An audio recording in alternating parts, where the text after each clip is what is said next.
Hey guys, welcome back to the channel Rani's creative corner. तो friends, ये है वो कॉर्नर जिसे आज हम डेकोरेट करके कुछ special corner of the house बनाने वाले हैं। So without wasting more time, let's get started. सबसे पहले डाल रही हूँ यहाँ पर ये एक मैट्रेस, और इसकी हाइट को इंक्रीज करने के लिए मैंने यहाँ पर 2 मैट्रेसेस का यूज़ किया है। मैट्रेस के पीछे की वॉल पे हम बनाएंगे एक कैनोपी। तो यहाँ पर मैंने अपनी एक साड़ी ली है जो कि ग्रीन कलर में है और जो कुछ बांधनी प्रिंट पे है। इस पे मैंने अपनी एक पुरानी बैंगल डाल के इस तरह से साड़ी को 2 पार्ट में डिवाइड कर ली और बीच में अपनी ये बैंगल कर ली। अब हम इस बैंगल को एक कील में हैंग करेंगे। साड़ी को लगाते समय हमें ध्यान रखना है कि उसका फॉल वाला एरिया सामने से विजिबल ना हो, उसे हमें पीछे की तरफ हाइड करना है। यहाँ मेरे पास भी एक छोटी सी आर्टिफिशियल क्रीपर है, इसे भी मैंने यहाँ पर लगा दिया। और अभी मैंने यहाँ पर लगा दी है ये फेरी लाइट। फेरी लाइट को साड़ी के साथ अच्छे से अटैच करने के लिए आप सेफ्टी पिन का यूज़ कर सकते हैं। और यहाँ मैंने ये कुछ और आर्टिफिशियल क्रीपर ऐड कर दी। अभी मैं बिछा रही हूँ बेडशीट। बेडशीट का कलर मैंने लाइट ग्रीन रखा है क्योंकि मैंने जो थीम सेलेक्ट किया है वो ग्रीन एंड वाइट का है, जो कि आँखों को बहुत ही ज़्यादा सूदिंग और रिलैक्सिंग लगता है। अब हम अपनी साड़ी को अपने मैट्रेस के अंदर अच्छे से टक कर देंगे। सिक्योरिटी के लिए आप सेफ्टी पिन यूज़ कर सकते हैं और ये हमारी कैनोपी बनकर तैयार है। मैट्रेस के साइड के कॉर्नर पे मैंने ऐड किया है ये एक स्टूल, और इसके ऊपर स्प्रेड किया है एक टेबल क्लॉथ। इसके नीचे मैं रख रही हूँ ये एक वुडन चौकी, और इसके ऊपर भी मैंने एक टेबल क्लॉथ स्प्रेड कर दिया। And now the time for my favourite segment, यानी कि DIY। यहाँ मैंने कार्डबोर्ड के कुछ पीसेस को सर्कुलर शेप में कट कर लिया है, और इसके साइड्स को इवन बनाने के लिए मैं यहाँ पर मास्किंग टेप को इस तरीके से यहाँ पर चिपका रही हूँ।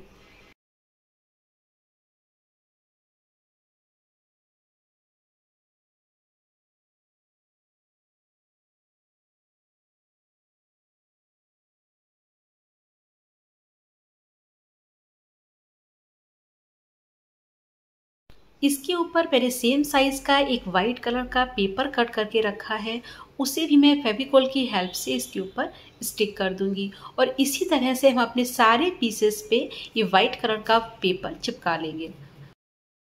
अब इन सारे पीसेस पे कुछ बेस कलर अप्लाई करने के बाद मैं उन पे अपने मन के अनुसार कुछ डिज़ाइंस, कुछ पैटर्न्स बनाऊंगी और उसके ऊपर लिखूंगी कुछ इंस्पिरेशनल कोट्स। एक ऐसी जगह, एक ऐसा कोना मुझे लगता है हर घर में ज़रूर होना चाहिए, जहाँ बैठ के हमें सुकून महसूस हो और हम प्रकृति के और ज़्यादा संपर्क में आ सकें। इस तरह के कॉर्नर को क्रिएट करने के लिए हमें कोई भी मनी एक्सपेंस करने की ज़रूरत नहीं है। घर पे अवेलेबल चीज़ों से आप आराम से अपने घर में एक सूदिंग कॉर्नर क्रिएट कर सकते हैं। ये DIY सेगमेंट पूरी तरह से ऑप्शनल है। अगर आप ये DIY ना बनाना चाहें तो आप इन सबको स्किप कर सकते हैं, और इसकी जगह पर कोई भी ऐसी डेकोरेटिव पीस आप अपनी दीवार पे लगा सकते हैं, या अपने फैमिली मेम्बर्स के पिक्चर्स भी आप दीवार पर हैंग कर सकते हैं। आप एक छोटे से कस्बे में रहते हो या किसी बड़े शहर में, आप एक छोटे से फ्लैट में रहते हो या किसी बड़े से मकान में, मुझे लगता है एक कंफर्टेबल, कोजी और पीसफुल कॉर्नर आज हर घर की नीड है। अपने मूड को फ्रेश करने के लिए और अपनी मेंटल हेल्थ को कंट्रोल करने के लिए हम सब किसी न किसी डेस्टिनेशन पर जाने को प्लान करते हैं, पर हम कहीं भी क्यों ना चले जाएं, लौट कर तो हमें घर पर ही आना है। तो क्यों ना अपने घर को ही एक डेस्टिनेशन प्लेस में चेंज कर दिया जाए। हर घर में अवेलेबल रहने वाले सिंपल मैट्रेसेस से बनी हुई फ्लोर सीटिंग, घर पे रहने वाली सिंपल साड़ी से बनी हुई कैनोपी और कुछ ओरिजिनल प्लांट्स को ऐड करके आप भी अपने घर में इस तरह का एक सूदिंग कॉर्नर क्रिएट कर सकते हैं। बस कोशिश कीजिएगा कि ज़्यादा से ज़्यादा आप ओरिजिनल प्लांट्स का यूज़ करें, क्योंकि वो एक मैजिकल इफ़ेक्ट क्रिएट करते हैं।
Start your morning with a smile. जी हाँ, बहुत ज़रूरी है कि आज हम अपनी मॉर्निंग को एक स्माइल के साथ वेलकम करें। इस तरह की इंस्पिरेशनल और ब्यूटीफुल लाइंस अगर हमारे घर की दीवारों पर लिखी हैं तो मुझे लगता है कि ये एक एवर लास्टिंग और मैजिकल इम्प्रेशन क्रिएट करती हैं और हमारे सैड मूड को ट्रांसफॉर्म करने के लिए मुझे लगता है कि एक काउंसलर के जैसे वर्क करती हैं।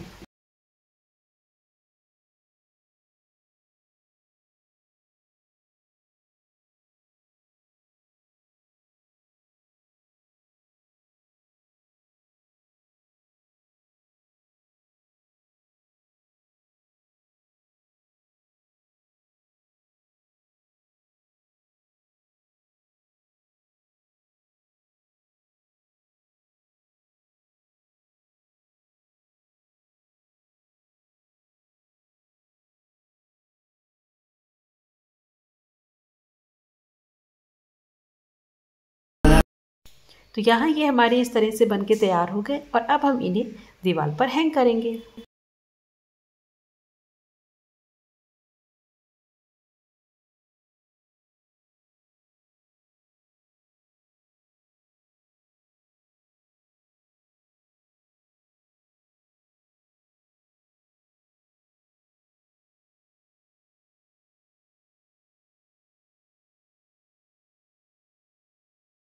अब ये जो हमारी साइड की वॉल थोड़ी खाली खाली सी दिख रही है, इस पे मैं लगा रही हूँ ये एक फैमिली कोलाज और ये एक वॉल हैंगिंग। ये दोनों ही मेरे हैंडमेड है, बट इसका वीडियो मेरे पास अवेलेबल नहीं है।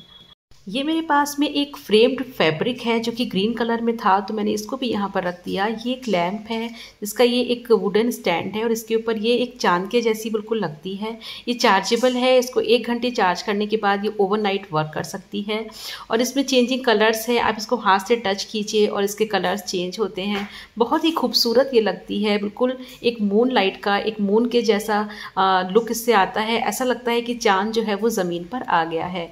यहाँ मेरी डॉटर्स की एक पिक्चर थी तो मैंने ये भी यहाँ पर रख दी।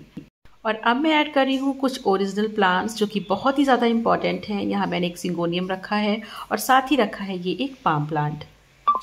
और जब मैं ये सारा कुछ बना रही थी तब बच्चे थे स्कूल में। स्कूल से आके जैसे ही उन्होंने ये सब देखा तो फिर बच्चों ने भी मेरे से ये पेपर कट करवा के उसके ऊपर कुछ अपने अकॉर्डिंग लिखा है और उनका बहुत मन है कि वो भी अपनी इन चीज़ों को दीवार पर लगाएं।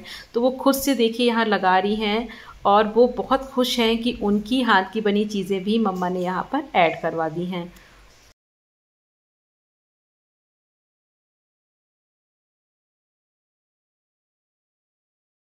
And they are so happy. यहाँ मेरे पास में है एक जूट का प्लांटर जिसमें मैंने स्नेक प्लांट ऐड किया है। इसका वीडियो मैंने आपके साथ शेयर किया था, लिंक मैंने डिस्क्रिप्शन में दे दिया है, तो इसको भी मैंने यहाँ पर ऐड कर दिया। और ये एक टेराकोटा की लैंप है तो इसको भी इस तरह से यहाँ पर रख दिया। सीटिंग को कंफर्टेबल बनाने के लिए मैंने यहाँ पर 2 बड़े साइज़ के ग्रीन कुशन्स ऐड किए हैं। इसे कंप्लीट किया है फ्लावर प्रिंट के 2 सिंपल कुशन से। कुछ बुक्स ऐड करी हैं और ये पूरा लुक कंप्लीट कर रही हूँ इस जूट की मैट से। And here comes the final review.